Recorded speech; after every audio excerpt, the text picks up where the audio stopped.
High Commander Zorath stood on the bridge of his flagship and looked at the blue planet spinning slowly in the darkness of space. His 4 eyes scanned the data flowing across the screens before him. Population of 8 billion.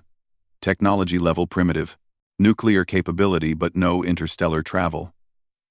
No planetary shields. No unified government. He made a sound that his species used to show amusement. This would be easy. The Valthorian Dominion had conquered over 200 star systems in the past 1,000 years. They had crushed species with far greater technology than these humans possessed. They had broken the will of civilizations that had fought back for decades.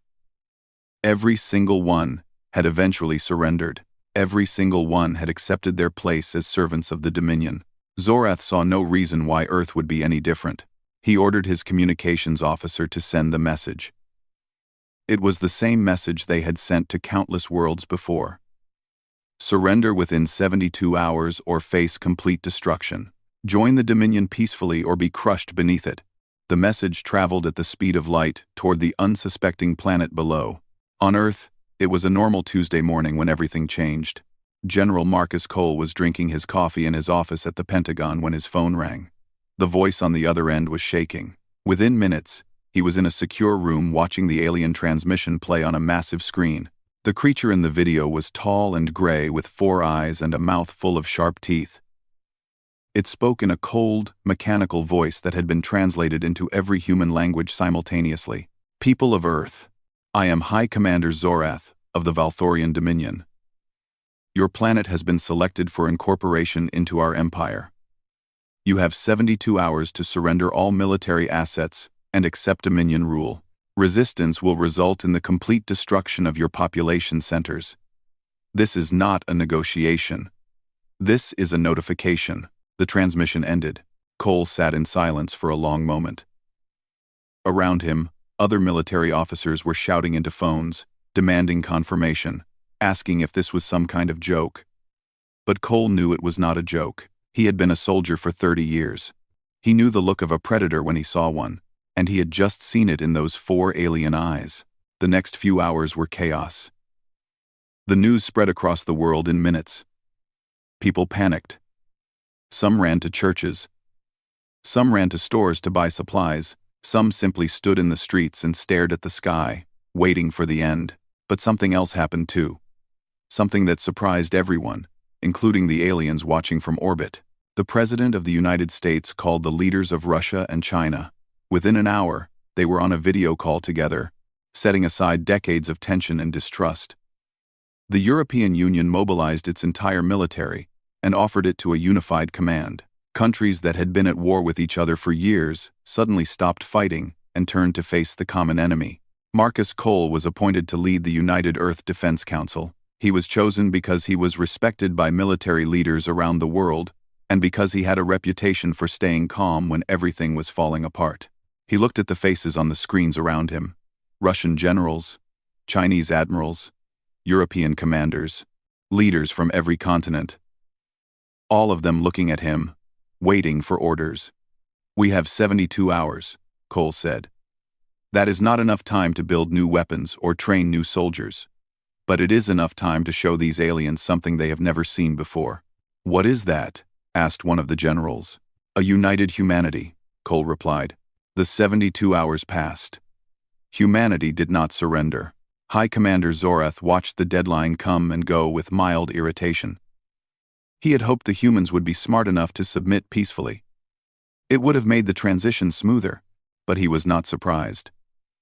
Most primitive species needed to be taught a lesson before they understood their place. He gave the order to attack. The Valthorian fleet descended on Earth like a storm. Their ships blocked out the sun over major cities. Their weapons rained fire from the sky. New York, Beijing, London, Moscow, Mumbai. One by one, the great cities of Earth burned. Millions died in the first wave. Zorath watched the destruction on his screens and waited for the surrender that always came at this point. He had seen it so many times before. The initial resistance, the devastating response, and then the collapse of will, the begging for mercy, the acceptance of defeat. He waited and waited. But the surrender never came. Instead, something strange began to appear in his intelligence reports. The humans were not collapsing. They were not begging. They were organizing. Fighting back. Dying by the thousands, yes, but never stopping. In the ruins of a burning city, a small group of human soldiers ambushed a Volthorian patrol and killed every single alien. Before they were overwhelmed by reinforcements, they managed to capture weapons and communications equipment. In another city, civilians used construction equipment to build barriers and traps. They fought with hunting rifles and homemade explosives. They fought with kitchen knives and bare hands when they had nothing else. Zorath received a report that disturbed him. A human female had driven a vehicle loaded with explosives into a Volthorian command center, killing herself and 30 of his officers. Before she died, she had been smiling. He did not understand it. His psychological models said that humans should be surrendering now. Their cities were burning. Their leaders were dead or in hiding. They had no hope of victory. Every logical analysis showed that continued resistance was pointless, but the humans did not seem to care about logic. On the ground, Marcus Cole stood in an underground bunker and addressed what remained of the world's military leadership. "They think we are broken," he said. "They think we will give up.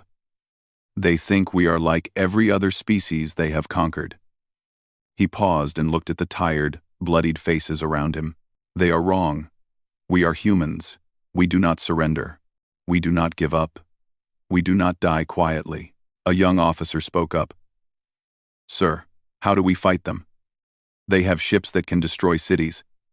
We have nothing that can touch them." Cole nodded slowly. "Not yet. But we will learn. We will adapt. We will find their weaknesses. And we will make them regret the day they ever heard of Earth." Outside, the cities burned.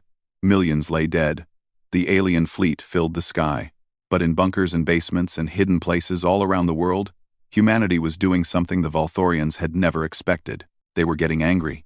And that anger was just beginning to burn. 3 months had passed since the invasion began. The Volthorians controlled every major city on Earth. Their patrols walked the streets of 100 countries. Their flags flew over government buildings on every continent. By every measure, they had won.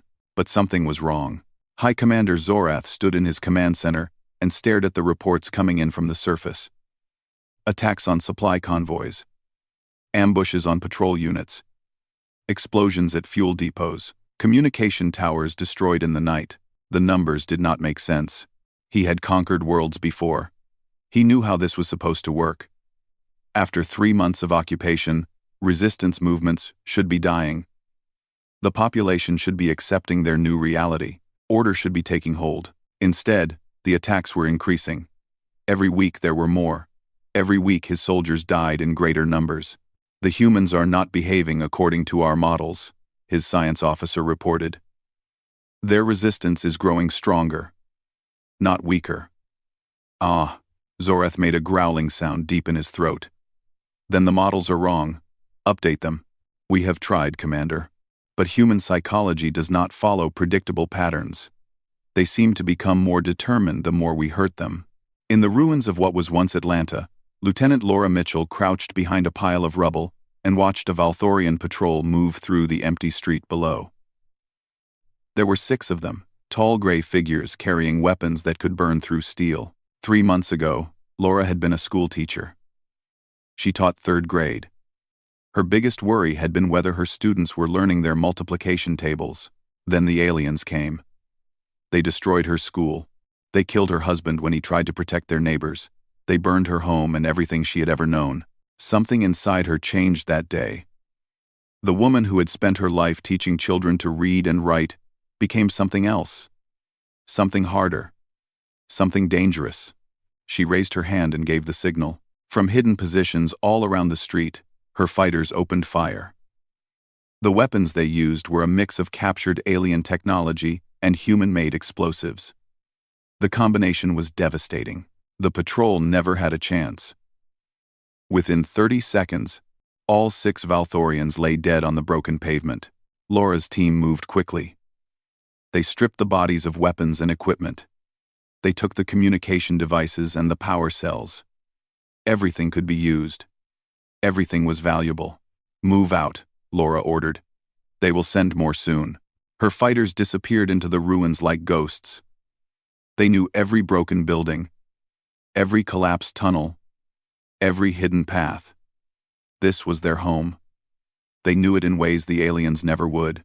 Across the world, scenes like this were playing out every day. Resistance groups had formed in every country, every city, every small town. They had different names and different leaders, but they all shared the same purpose. They would not stop fighting until the aliens were gone or they were all dead. General Marcus Cole had established his headquarters in an abandoned mine deep in the mountains of Colorado. From here, he coordinated the global resistance through a network of hidden communication relays.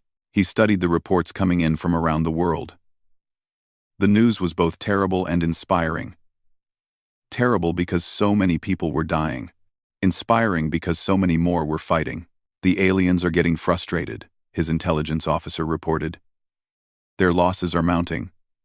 They expected this to be over by now. Cole nodded. Good. Frustrated enemies make mistakes. Sir, we have something else. Our scientists have been studying the captured equipment. They think they have found a weakness in the Valthorian shield technology. Cole looked up sharply. What kind of weakness?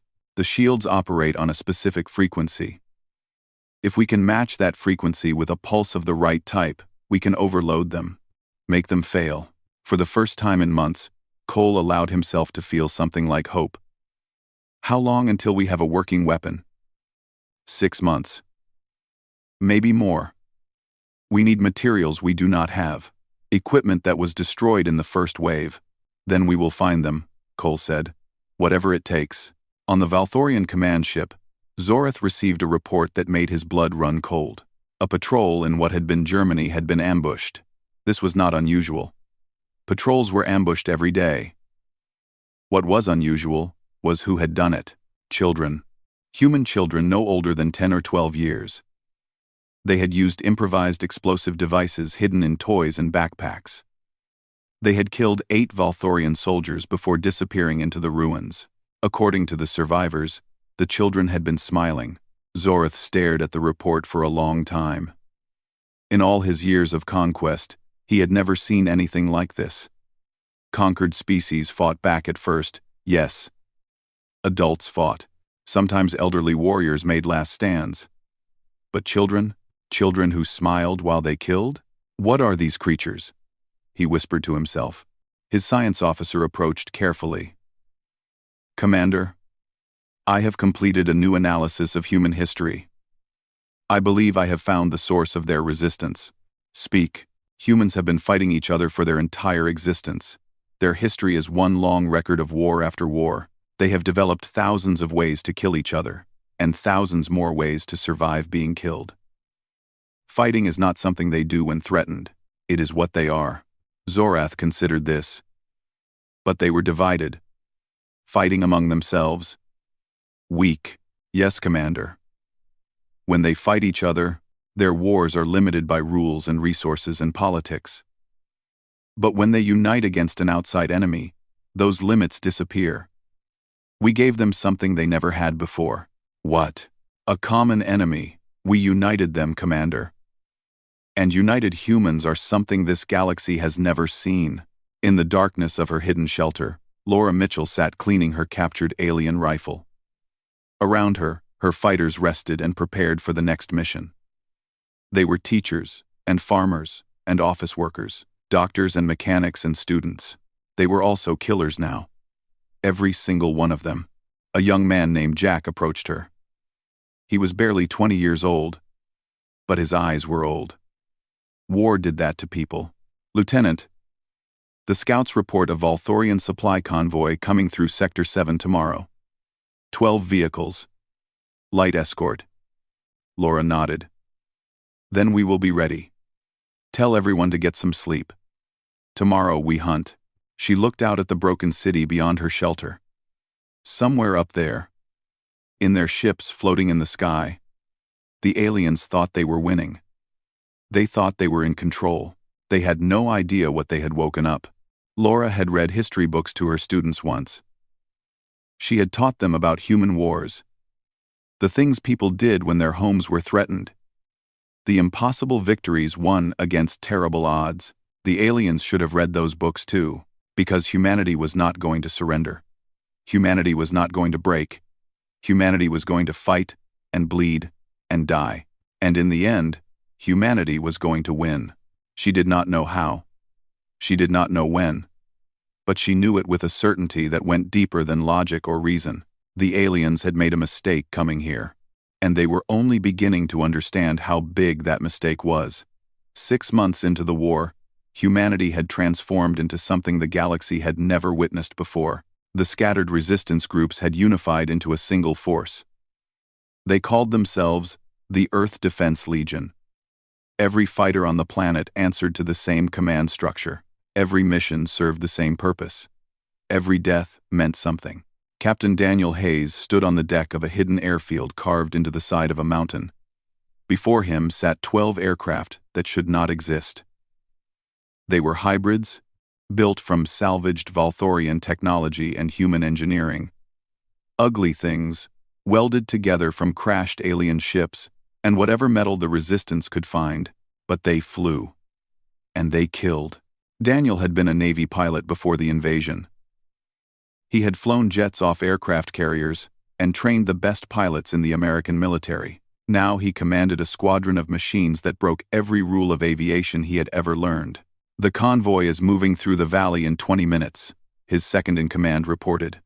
A woman named Beth, who had once flown commercial airliners. Intelligence says it is carrying power cells for their main base. Daniel nodded. Then we hit them hard. No survivors, no escape. His pilots climbed into their machines. None of them expected to live through this war. They had accepted that fact long ago. What mattered was making their deaths count. The hybrid fighters roared into the sky. They moved fast and low, hugging the terrain to avoid Valthorian sensors.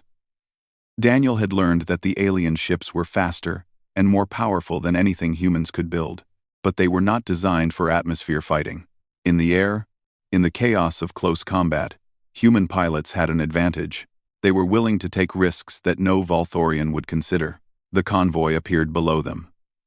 Massive floating vehicles carrying enough power cells to run the alien base for months. The escort ships spotted the incoming human fighters and moved to intercept. Daniel smiled. He had been waiting for this. "Break and engage," he ordered. "Make them chase you." The human fighters scattered. The Valthorian escorts followed, exactly as Daniel had planned. While they were busy chasing his pilots through the narrow canyon, 2 fighters dropped from the clouds above and hit the convoy from behind. The first transport exploded in a ball of blue fire. Then the second, then the third. By the time the escorts realized what was happening, half the convoy was gone. They turned back to protect what remained, and Daniel's fighters hit them from every direction. It was chaos. Beautiful, deadly chaos. Daniel flew his hybrid straight at an escort ship, firing every weapon he had. The alien vessel tried to evade, but Daniel stayed on it, matching its every move. At the last second, the Valthorian shields flickered and failed. His weapons tore through the hull, and the ship fell from the sky. Around him, his pilots were doing the same. Impossible maneuvers, suicidal attacks, things that should have gotten them killed, but they had learned something in these 6 months of war. They had learned that the aliens expected their enemies to be afraid of death, to hesitate, to hold back. Humans did not hold back. When the battle was over, the entire convoy was destroyed. Daniel had lost 3 pilots. 3 more names to add to the long list of the dead. But the mission was a success. High Commander Zorath received the news of the convoy destruction with cold fury. This was the 5th supply convoy lost this month. His forces were stretched thin, trying to control a planet that refused to be controlled. "We need reinforcements," his tactical officer said. "Our current forces are not enough." Zorath knew this was true. He had already sent requests to the Dominion homeworld, but the response had been slow. The commanders there could not understand why the conquest of a primitive world was taking so long. They had never faced humans before. There is something else. The tactical officer continued. Our intelligence indicates that the humans are developing a weapon. Something designed to defeat our shield technology. Zorath turned sharply. Where? We do not know. They have hidden their research facilities deep underground. We have been unable to locate them. Then search harder. Find it, and destroy it before they can complete it. In a converted mining facility beneath the mountains, Dr. Kevin Palmer worked without rest. He had not slept properly in months. He survived on coffee and determination and the faces of his dead colleagues that haunted his dreams. Before the invasion, Kevin had been a physicist studying electromagnetic fields. Boring work, most people thought. Useful only for academic papers and university lectures. Now that boring work might save the human race. He had figured out how to overload Valthorian shields 3 months ago. The theory was simple. The practice was almost impossible. He needed materials that were rare on Earth, and equipment that had been destroyed in the first wave. But piece by piece, mission by mission, the Resistance had gathered what he needed. Fighters had died to bring him components from crashed alien ships. Soldiers had sacrificed themselves to protect supply convoys, carrying precious metals. He owed them everything. He would not fail them. The frequency modulator is calibrated, his assistant reported. A young woman named Sarah, who had been a graduate student before the world ended. We are ready for the first test. Kevin nodded slowly. Then let us see if we can kill their shields. The device was ugly. A collection of wires and circuits, and salvaged alien technology bolted together with human tools. It looked like something a child might build in a garage. Kevin pressed the activation button. For a moment, nothing happened. Then the captured Valthorian shield generator on the test table flickered, sparked, and died. Sarah stared at the dead generator. Then she looked at Kevin. Then she started crying. It works, she whispered. It actually works. Kevin allowed himself a small smile. Now we build more. As many as we can. As fast as we can. Quote, on the surface, Laura Mitchell received the news through the Resistance Communication Network. For the first time since the invasion began, she felt something she had almost forgotten. Hope. She gathered her fighters and told them what had happened. The weapon worked. The alien shields could be broken. Victory was possible. For a moment, no one spoke. Then someone started laughing. Then someone else started crying. Then everyone was hugging and shouting and celebrating in a way they had not allowed themselves to do in 6 months. They were still outgunned, still outnumbered, still facing an enemy with technology centuries ahead of their own. But now they had a chance. And that was all humanity had ever needed. A chance to fight, a chance to win, a chance to prove that they were more than the primitive, divided creatures the aliens had expected. The Valthorians had a word in their language that described the moment when a conquered species accepted its fate. When they stopped fighting and submitted to Dominion rule, every species they had ever conquered had reached that moment eventually. They were still waiting to see it on Earth, and they would never see it. Because humanity did not surrender. Humanity did not give up. Humanity did not know how to stop fighting. The aliens were about to learn that the hard way. 1 year after the invasion began, humanity launched its counteroffensive. General Marcus Cole stood in the underground command center and watched as reports flooded in from every continent. The shield-breaking weapons had been built by the thousands. They had been distributed to every resistance cell, every military unit, every fighter who could hold a gun. Today, the war would change forever. All units report ready, his communications officer announced. Awaiting your order, General. Cole looked at the map displaying the position of every Valthorian base, every patrol, every ship. He knew the cost of what was about to happen. Thousands would die today, maybe tens of thousands. Mothers and fathers and children would never come home.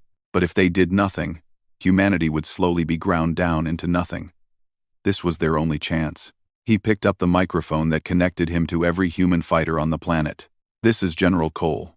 1 year ago, they came to our world. They destroyed our cities. They killed our families. They thought we would break. They thought we would give up. He paused, feeling the weight of what he was about to say. Today, we prove them wrong. Today, we take back our planet. Today, we show the galaxy what happens when you threaten Earth. All units, commence attack. Across the world, the battle began. In Europe, resistance fighters stormed Valthorian positions that had seemed untouchable for months. The shield-breaking devices did their work, and suddenly, the alien defenses meant nothing. Human soldiers poured through gaps in the enemy lines, fighting with a fury that surprised even themselves. In Asia, Captain Daniel Hayes led his hybrid squadron against the alien air patrols. The Valthorians had ruled the skies since the invasion began. Not anymore. With their shields useless, the alien ships fell from the sky like burning meteors. In South America, in Africa, in Australia, the story was the same. Humanity was fighting back, and humanity was winning. Lieutenant Laura Mitchell led her fighters through the ruins of Atlanta toward the Valthorian Ground Command Center. This was the heart of the alien occupation in North America. If they could take it, they would cripple Valthorian operations across the entire continent. The fighting was brutal. The aliens knew this base was important, and they defended it with everything they had. Laura watched friends fall beside her, men and women she had fought with for a year, dying in the rubble of their own city. But she did not stop. None of them stopped. They pushed forward through corridors filled with enemy soldiers. They used every weapon they had, captured alien rifles, human grenades, knives when they ran out of ammunition, fists when they ran out of knives. Laura killed more Valthorians that day than she could count. Each one was for someone she had lost. Her husband, her students, her neighbors, her world. Finally, she reached the command center doors. Her team was down to 6 people. All of them were wounded. All of them were exhausted. "Breach it," she ordered. They blew the doors open and stormed inside. High Commander Zorath was waiting for them. He stood alone in the center of the room, his 4 eyes watching as the humans spread out around him. His guards lay dead on the floor. His communications equipment was destroyed. He had nowhere to run. "You have lost," Laura said, raising her weapon. "Surrender." Zorath made the sound his species used for bitter laughter. "Lost? We have conquered 200 worlds. We have ruled this galaxy for 1,000 years. You are one small planet of primitive creatures. You have not won anything. Then why are you standing there alone while we control your base?" Zorath stared at her. For a long moment, neither of them moved. Then he spoke again, and his voice was different. Quieter, almost confused. "I do not understand you. We offered you peace. We offered you a place in the Dominion. All you had to do was submit. Every other species understood this. Every other species accepted their place." "We are not every other species," Laura replied. "No, you are not." Zorath's 4 eyes studied her face. "Look at you. You are small, fragile. You have no natural weapons, no armor, no claws or fangs or venom. By every measure, you should be prey. You should be afraid."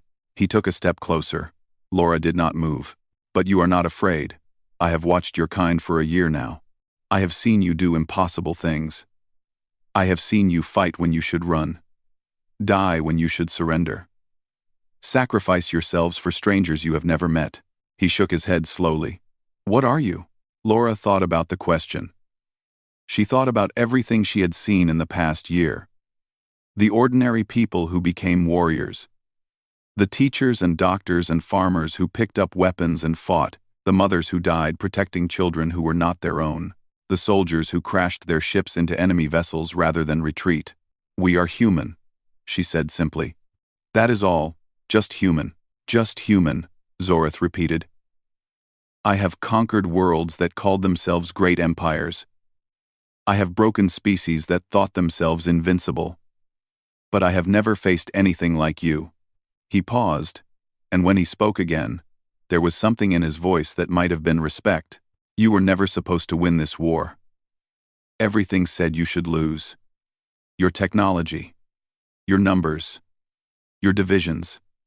Every analysis showed that you would break within weeks. Analysis was wrong. Yes, it was. Zorth straightened his posture. I underestimated you. I will not make that mistake again. He reached for something at his belt. Laura fired without hesitation. The shot hit him in the chest, and he staggered backward. Neither will we, she said. Zorath fell to the ground. Around him, the last remnants of Valthorian command on Earth collapsed. Outside, the sounds of battle were fading as human forces secured the base. Laura lowered her weapon and let out a breath she had been holding for a year. It was not over. She knew that. There were still Valthorian forces across the planet. There were still ships in orbit. There was still so much fighting to do, but for the first time since the invasion began, she allowed herself to believe that they might actually survive this, that humanity might win. She looked at the body of the alien commander who had thought he could conquer Earth. The most powerful military leader of the most powerful empire in the galaxy, and he had been killed by a schoolteacher from Georgia. Laura Mitchell smiled. The aliens should have done their research. The war ended not with Valthorian victory, but with their complete retreat from Earth. The remaining alien forces fled to their ships and burned toward the edge of the solar system. They left behind their dead, their equipment, and their pride. The greatest military force in the galaxy had been driven away by a species they had dismissed as primitive and weak. On Earth, the silence that followed was almost deafening. For a year, the skies had been filled with alien ships. The nights had been bright with explosions. The air had been thick with the sounds of battle. Now, there was only quiet. General Marcus Cole stood on a hillside overlooking what had once been Washington, D.C. The city was in ruins. The monuments that had stood for centuries were nothing but rubble. But above it all, a human flag was flying. 20 million people had died in the war. 20 million fathers and mothers and children. 20 million dreams that would never come true. 20 million lives cut short by the arrogance of an empire that thought it could take whatever it wanted. Cole closed his eyes and let himself feel the weight of that number. He had ordered many of those people to their deaths. He would carry that burden for the rest of his life, but he would also carry something else. Pride. Hope. The knowledge that humanity had done something no other species in the galaxy had ever done. They had fought back, and they had won. A month after the last Valthorian ship left Earth's orbit, the Unified Earth Council held its first meeting. It was held in a bunker beneath the Swiss Alps, one of the few secure locations left on the planet. Representatives from every nation sat around a massive table. Many of them had been enemies before the invasion. They had fought wars against each other, built weapons to destroy each other, hated each other for generations. Now they sat together as allies, as brothers and sisters, as humans. Cole stood at the head of the table and addressed them. "We have won a battle," he said. "But we have not won the war. The Valthorian Dominion controls 200 star systems. They have resources we cannot imagine. They will not forget what happened here." He paused, looking at each face around the table. "They will come back. Maybe not tomorrow. Maybe not next year. But they will come. And when they do, we must be ready." The Council voted unanimously to maintain the unified command structure.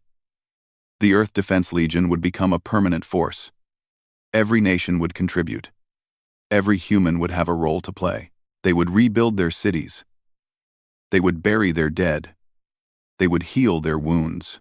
But they would never forget what had happened. And they would never be caught unprepared again. In a shipyard hidden in the mountains of Japan, Dr. Kevin Palmer supervised the construction of something that should have been impossible. It was a ship. A real starship, built from Valthorian technology and human engineering. It would be the first of many. The beginning of a fleet that would take humanity to the stars. Daniel Hayes walked through the shipyard, looking at the massive vessel taking shape above him. He had lost most of his squadron during the war. Good pilots. Good friends. He carried their memory with him every day. "She is beautiful," he said quietly. Kevin nodded. "She is. And she is just the first. We have enough captured technology to build 100 more. Maybe 1,000. What will we call her? Kevin thought for a moment. I was thinking we should name her after the war. Something to remind us what we fought for. What we lost. What we became. What did you have in mind? The Defiance. Daniel smiled. It was a perfect name. Across the planet, humanity was changing. The war had transformed them in ways they were only beginning to understand. Laura Mitchell had returned to teaching. Her classroom was in a temporary building, surrounded by the ruins of the city she had fought to protect. Her students were children who had grown up in a war zone. They knew how to hide from patrols and build improvised weapons. Some of them had killed. Now she was teaching them to read again, to dream again, to believe in a future. But she also taught them something else. She taught them what humanity had learned in the darkness of the invasion. That they were stronger than they knew, that when everything was taken from them, they could find strength they never imagined. She taught them to never surrender. The Volthorian survivors who fled Earth carried stories back to the Dominion. Stories that spread through the galaxy like wildfire. They spoke of a small blue planet on the edge of explored space. A world of fragile creatures who had no shields, no great weapons, no galactic alliances. They spoke of how those creatures had been given a chance to surrender and had refused. How they had been bombed and invaded and occupied. How millions of them had died. And then they spoke of how those creatures had fought back. How they had adapted and learned and grown stronger with every battle. How they had developed weapons from nothing and built armies from civilians. How they had defeated the greatest military power in the galaxy through nothing but determination and rage. The story spread to 100 worlds, 1,000. Species that had surrendered to the Dominion generations ago heard them and wondered. Could they have fought back too? Could they have won? The Dominion leadership tried to suppress the stories, but they could not. The tale of Earth was too powerful. Too inspiring. A warning went out to every corner of the galaxy, not from the Dominion, but from those who had survived the invasion of Earth. A warning to any species that might think about attacking the small blue world. Do not, because when you threaten humans, something changes in them. They stop being the divided, primitive creatures they appear to be. They stop fighting each other and start fighting you. And when humanity goes to war, truly goes to war, they become something terrible. They become unstoppable. 1 year after the war ended, Daniel Hayes stood on the bridge of the Defiance, as it rose above the clouds for its first flight. Below him, the scars of the invasion were still visible. Burned cities, empty fields where millions had died, monuments to the fallen, but there were also signs of new life. Buildings rising from the rubble, children playing in streets that had once been battlefields, a world being reborn. The ship broke through the atmosphere and entered the darkness of space. Stars surrounded him in every direction. Somewhere out there, the Volthorian Dominion was watching. Waiting. Planning. Let them come. Daniel looked at the crew around him. Former soldiers and scientists and civilians. People who had lost everything and found something new. People who had discovered what humanity could become when pushed to the edge. They were no longer the same species that had received that first transmission from Zorath. That species had been afraid, divided, unprepared. This humanity was different. This humanity had stared into the face of extinction and refused to blink. They had been broken and had rebuilt themselves into something stronger. They had learned what they were capable of when everything they loved was threatened. The galaxy would learn to fear that lesson. Daniel opened a communication channel to Earth. His voice would be broadcast to every human alive. The first words spoken from humanity's first starship. This is Captain Daniel Hayes of the Earth starship Defiance. We are entering deep space. To any species who might be listening, we come in peace. We seek friendship, and trade, and cooperation. He paused, and when he spoke again, his voice was harder. But know this. We are humans. We have been tested in fire, and we have emerged stronger. If you threaten our home, if you hurt our people, if you try to take what is ours, we will find you, we will fight you, and we will win. You have been warned. The Defiance moved forward into the darkness between the stars. Behind it, Earth glowed blue and green and beautiful. Humanity was no longer alone in the universe, and the universe would never be the same.